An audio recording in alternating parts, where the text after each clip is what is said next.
가나안 여인의 자식 사랑이라는 제목으로 말씀을 함께 나누겠습니다. 해마다 5월 둘째 주일은 우리가 어버이날, 어버이 주일 예배로 그렇게 예배를 드립니다. 특별히 올해는 생각지도 못한 큰 재앙으로 인해서 또 그것이 지속되면서 사회적 거리두기, 찾아가지 않기, 만나지 않기, 이런 일들로 되어버리니까 물론 지금은 상당히 완화되어졌고, 그리고 또 이제 또 새롭게 또 확진자가 생겨서 어려움이 있지만, 그러나 여전히 이웃이나 이런 일로 인해서 이웃이나 가족 간의 왕래가 상당하게 위축되어 있는 것이 사실입니다.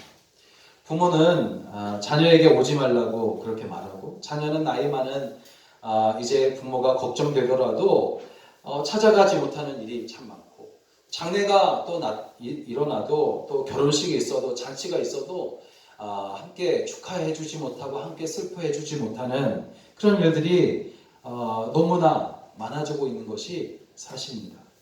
그러나 그렇게 만나지는 못하고 찾아가지는 못하지만, 그러나 부모는 자녀 걱정으로, 또 자녀는 부모 걱정으로 이제 밤을 지새우는 것은 모두가 다 사랑하기 때문이다 라는 것을 우리는 부인할 수가 없을 겁니다. 성경을 이렇게 보면은 회당장 야이로가 자식을 사랑해서 예수님을 찾아간 일, 또 병든 자녀를 위해서 예수님을 찾아온 왕의 신하 이야기, 죽은 아들을 보면서 통곡하여 우는 나인성의 과부와 귀신 들린 아들을 제자들에게 데리고 왔지만 고치지 못하고 괴로워하던 어느 아버지와 같이 자녀를 사랑하는 부모의 이야기가 성경에는 정말 많이 소개되어져 있습니다. 모든 이야기가 자식의 아픔을 자신의 아픔으로 그대로 받아들이고 있는 그런 부모의 이야기를 담고 있습니다. 그 가운데 오늘 본문의 말씀이 우리에게 더욱 애절하면서도 한편으로는 또 안타깝게 들려지는 이유는, 자신의 딸을 위해서 예수님을 찾아왔지만 예수님과 제자들에게 큰 망신과 모욕을 당했던 한 이방 여인, 하지만 아랑곳하지 아니하고 결국에는 딸을 고침받았던 한 여인에 대한 일로 유명한 이야기이기 때문입니다. 이 여인은 이제 가나안 사람으로 유대인들과는 왕래하지 않으며 서로를 원수대하듯 하는 이방인이었습니다. 그럼에도 유대인인 예수님 앞에 나와서 절하며 정말 자신의 딸을 고쳐달라고 애원을 하는 겁니다. 그때 제자들은 그 여인을 귀찮아했으며 예수님도 처음에는 그녀를 아주 매몰차게 외면하시는 것처럼 그렇게 보였습니다. 제자들과 예수님으로부터 철저히 거절당하고 무신당한 여인은 이제 모든 것이 무너져버리는 심정이었을 것이 분명합니다. 그렇지만 그녀는 어떠한 경우에라도 포기하지 않았는데, 자존심이 상하는 것을 넘어서 정말 심한 모멸감까지 받을지라도 자식을 사랑하는 부모의 그러한 사랑을 이길 수 없었기 때문이었습니다. 그녀는 자신의 딸을 위해서 못할 것이 하나도 없었습니다.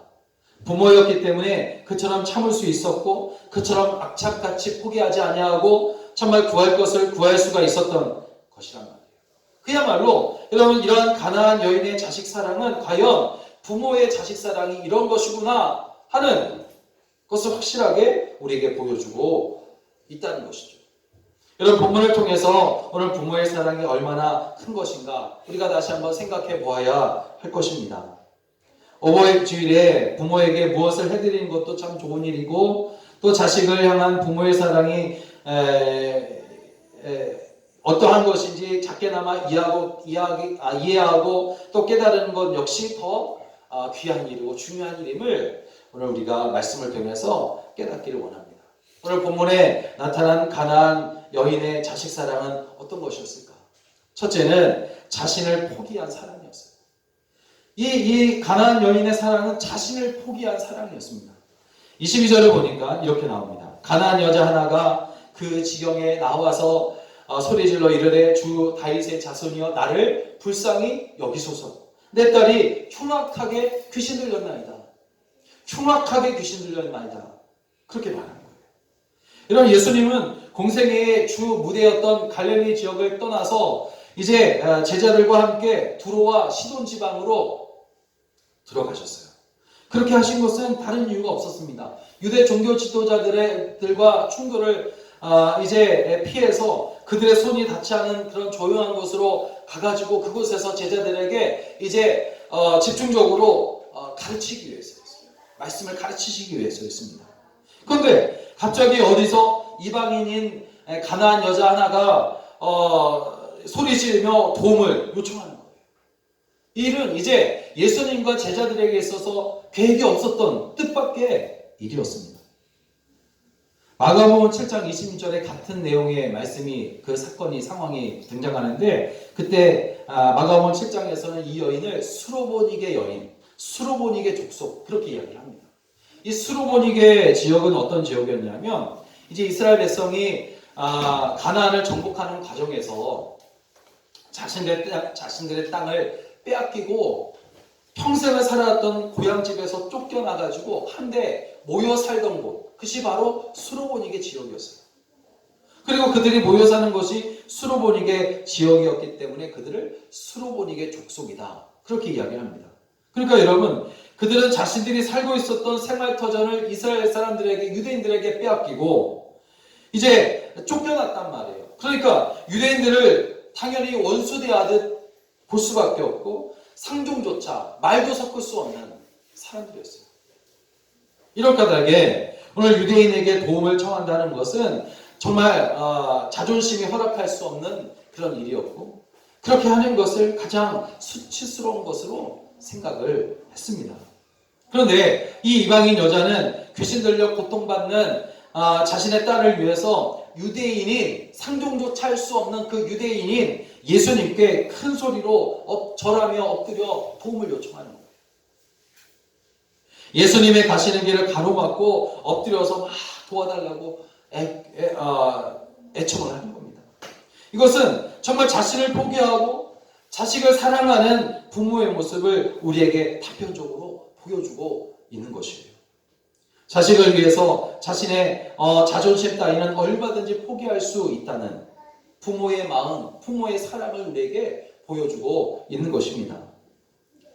주 다윗의 자손이여 나를 불쌍히 여기소서. 여인의 외침을 통해서 우리가 알 수 있는 중요한 사실이 또 하나 있어요. 그것은 흉악하게 귀신 들린 사람은 자신이 아니라 자식인데 나를 불쌍히 여겨달라고 말하는 거예요. 나를 불쌍히 여겨달라고. 그러면서 병든 딸과 자신을 완전히 동일시하고 있다는 것임을 우리는 다시 한번 볼 수 있어요. 자식의 고통이 고스란히 자신의 아픔이 되어주고 있는 겁니다. 그런데 여러분 딸의 상태를 보세요. 딸의 상태를 보니까 내 딸이 흉악하게 귀신 들렸나이다. 흉악하게 귀신 들렸다. 이런 귀신에 들렸다는 것 그 자체만으로도 충분히 괴롭고 힘든 일인데 흉악하게라는 말까지 덧붙여 놓고 있어요. 흉악하게. 여러분 그러니까 이것은 딸이 귀신 들림으로 몸이 큰 병에 걸렸을 뿐만 아니라 도덕적으로도 딸이 부정한 몸이 되어졌고 자신과 남을 위협하는 일까지 서슴지 않았다는 것이죠. 이런 모습은 우리는 마가복음 5장에서 나오는 거라사 지방의 군대 귀신의 그 이야기를 통해서 또 비슷한 것을 알 수 있어요. 군대 귀신 들린 자의 모습과 비슷해요. 밤낮 무던 사이에서 나와서 산에서나 늘 소리 지르며 돌로 자기의 몸을 파치는 모습. 사람들을 위협하고 방해하고 하는 이런 모습들. 이렇게 딸이 고통 속에 있을 때에 예수님의 소문을 그녀가 듣게 되고 그래서 이 기회가 자신에게 찾아온 유일한 다시 찾아올 수 없는 기회로 알고 그는 절대로 놓칠 수가 없었던 것입니다. 주위의 시선이 따가웠어요. 상관하지 않습니다. 자존심이 상했습니다. 그러나 자존심이 문제가 아니에요. 딸을 사랑하는 마음은 자신의 모든 것을 포기하는 것보다 더 큰 마음이었기 때문에 그녀는 이제 소리질러 예수님께 도움을 청했어요. 엎드려 절하며 도움을 청합니다. 여러분 부모의 자식 사랑이 바로 이렇다는 거죠. 자식의 아픔을 자신의 고통으로 삼고 또 자식의 눈물을 자신의 피눈물로 삼는 것. 대신한 사랑이 바로 부모의 사랑이라는 것입니다. 그런데 여러분, 오늘 이런 부모의 사랑은 본래 우리 하나님으로부터 온 것임을 여러분 믿으시기 바랍니다. 하나님께서 세상을 이처럼 사랑하사 독생자를 주신 그 사랑에 가장 가까운 것이 부모의 자식 사랑이라고 그랬어요. 우리가 아직 죄인 되었을 때에 사랑하신 하나님의 사랑은 자식이 못나든 잘나든 똑똑하든 그렇지 않든 상관없이 자식이기 때문에 사랑하는 그 부모의 사랑과 우리 주님의 사랑, 아직 죄인 되었을 때 우리를 사랑하신 우리 하나님의 사랑과 많이 닮아 있다는 것이죠. 그러므로 여러분, 부모에게 깊은 감사의 마음을 우리는 가지고 있어야 할 뿐 아니라 부모된 우리는 우리 이런 사랑을 주신 우리 하나님 아버지께 늘 감사하며 다시 한번 때묻지 않은 자식 사랑을 실천하며 그렇게 살아야 할 줄로 믿습니다. 두 번째로, 이 가나안 여인의 사랑은 주님께 간절히 기도함으로 온전히 맡겨드리는 사랑이었음을 알 수 있어요. 25절을 보니까 여자가 와서 예수께 절하여 이르되 주여 저를 도우소서. 간절히 도움을 청하고 있어요. 그런데 오늘 본문에 나타난 예수님의 반응은 이전에 이제 부상한 사람을 긍휼히 여기시면서 눈물까지 흘리시던 예수님의 모습과는 사뭇 다른 모습이에요. 여인이 엎드려서 절하면서 간절히 요청하고 있음에도 불구하고 23절에서 예수님은 한 말씀도 대답하지 아니하셨고, 제자들은 그 여자가 우리 뒤에서 소리를 지르오니 그를 보내소서. 시끄럽고 귀찮으니까 보내버리라는 겁니다. 내쫓으라는 겁니다.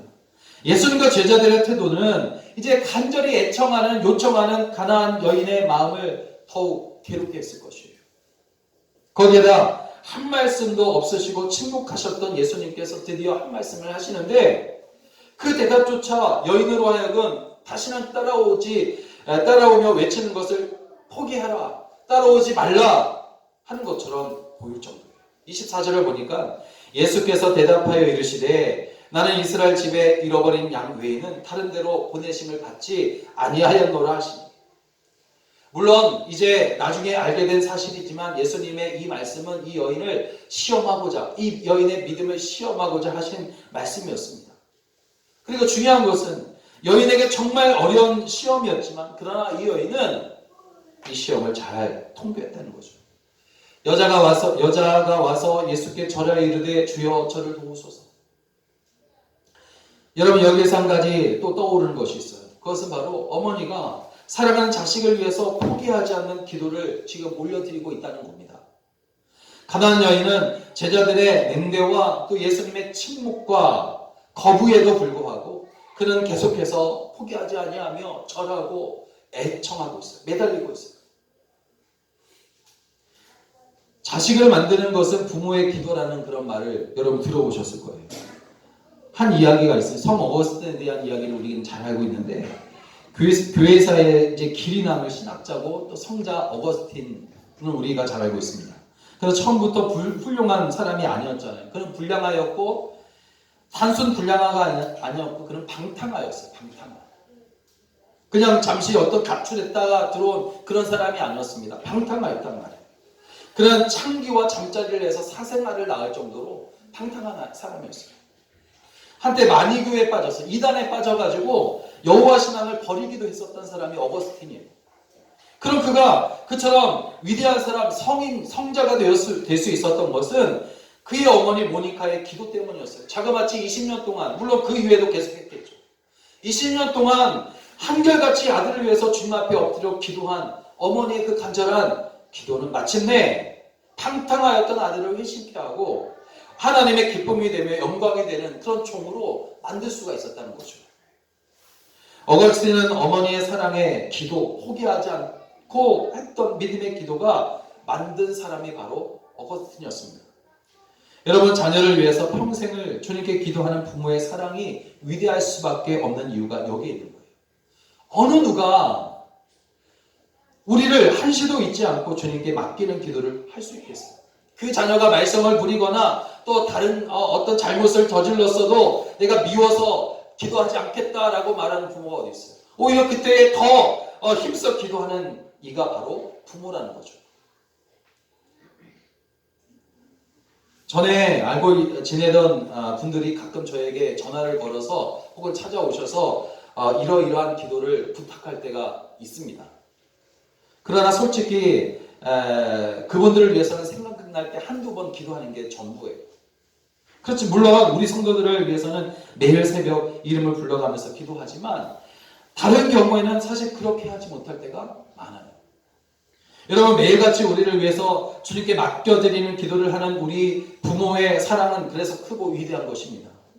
그러므로 자녀를 위해서 날마다 잊지 아니하고 날마다 기도하는, 간절히 기도하는 부모가 되시기를 주의 이름으로 간절히 부탁을 드립니다. 마지막으로 이 여인의 자식 사랑은 이유와 조건이 없는 사랑이었음을 우리가 알 수 있어요. 26절을 보니까 예수님께서 간절히 엎드려 절하며 구하는 여인에게 자녀의 떡을 취하여 개들에게 던짐이 마땅하지 않다 하시죠? 27절에서 여인은 주님 옳습니다. 개들도 제 주인의 상에서 떨어지는 부스러기를 먹습니다. 라는 지혜로운 대답을 합니다.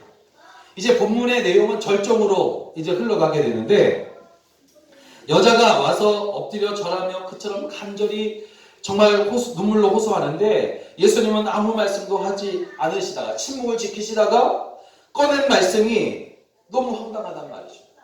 정말 너무나 엉뚱하고 너무나 매정하게 들리는 말씀이에요. 자녀의 떡을 취하여 개들에게 던짐이 마땅하지 않다. 여자를 개 취급한 거예요. 개와 같은 이방인에게 그 어떤 은혜도 나는 베풀 수 없다. 그렇게 말씀하신 것처럼 들려집니다. 우리 같으면 이 말을 들었을 때에 여러분 완전히 절망하고 예수님을 원망하며 어느 부자 청년 간원처럼 집으로 돌아갈 것이에요. 이유는 달랐지만. 그런데 이 어머니는 그렇지 않았어요. 주여, 올소이다마는 개들도 제 주인의 상에서 떨어지는 부스러기를 먹습니다.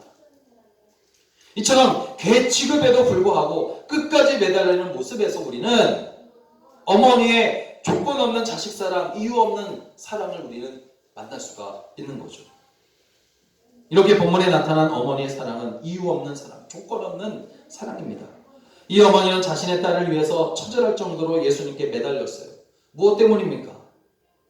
어머니가 딸을 사랑하는 데는 아무런 이유도 없어요. 조건도 없습니다. 단지 자녀이기에 사랑했기 때문이에요.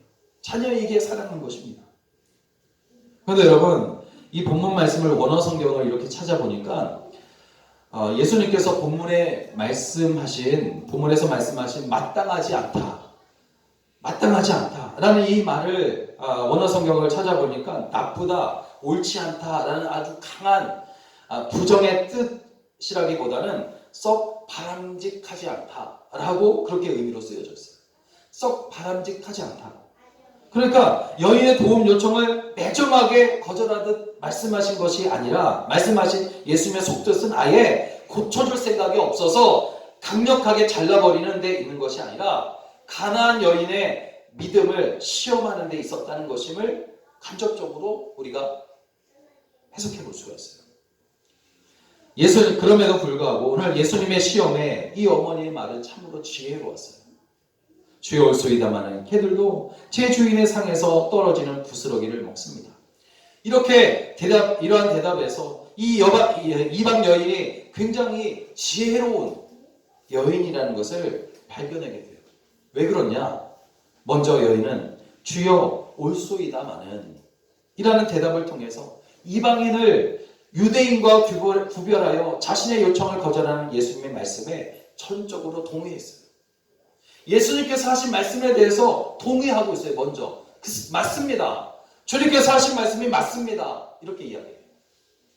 그리고 이어서 집안의 개가 누리는 혜택을 자신도 누릴 수 있다고 자신의 소신을 정확하게 밝히고 있어요. 당시 여러분 유대인이 이방인에 대하여 심하게 나쁜 감정을 가졌던 것을 볼 때에 하나님 은혜가 유대인들뿐만 아니라 비록 부스러기일지라도 이방인인 자신에게도 베풀어진다는 믿음과 지혜는 참으로 놀라운 것이라 할 수밖에 없는 일이었어요. 이 어머니는 이 같은 믿음을 가지고 예수님께 처절하게 매달렸어요. 그때 예수님께서 보신 것은 가나안 여인의 믿음과 사랑이었습니다. 여인의 믿음은 주님을 크게 감동시켰어요. 여인은 자신의 믿음이 먹다 흘린 부스러기일 뿐이라고 생각했지만 주님께서 여인에게 보신 믿음은 누구보다도 크고 귀한 것이었음을 28절 말씀을 통해서 알 수 있습니다. 이에 예수께서 대답하여 이르시되 여자여 내 믿음이 크도다 내 소원대로 되리라 하시니 그때로부터 그의 딸이 나으니라. 어떤 미군 장교가 6.25 전쟁이 끝난 후에 회고록 형식의 글을 썼다고 그러죠.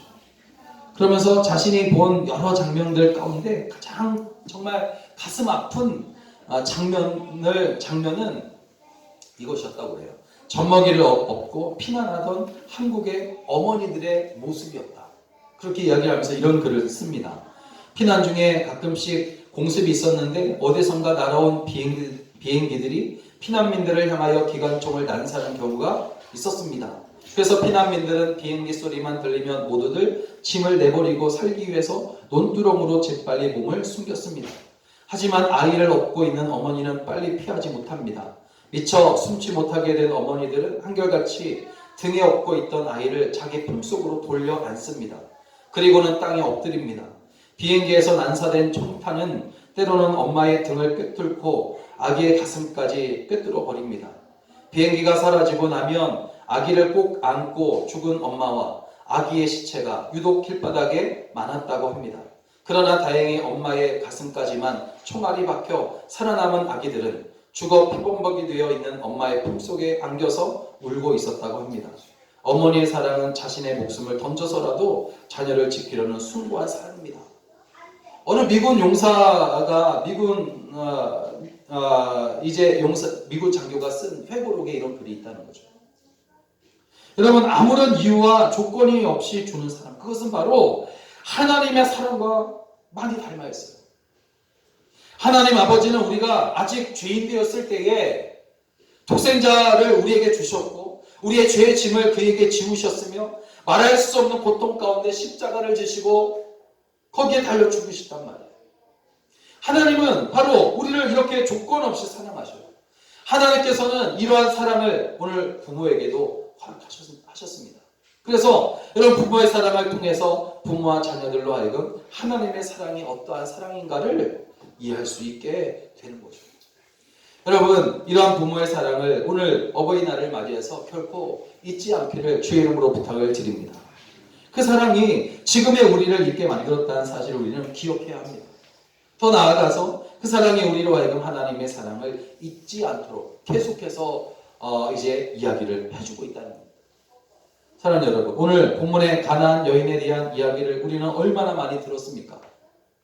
저도 3-4번은 했던 것 같아요. 이 말씀을 가지고. 그럼에도 하나님께서 우리에게 또다시 이 말씀을 들려주시는 이유는 주님의 사랑을 닮은 부모의 사랑을 통해서 우리를 향하신 주님의 사랑을 깨닫게 하기 위해서인 줄로 믿습니다.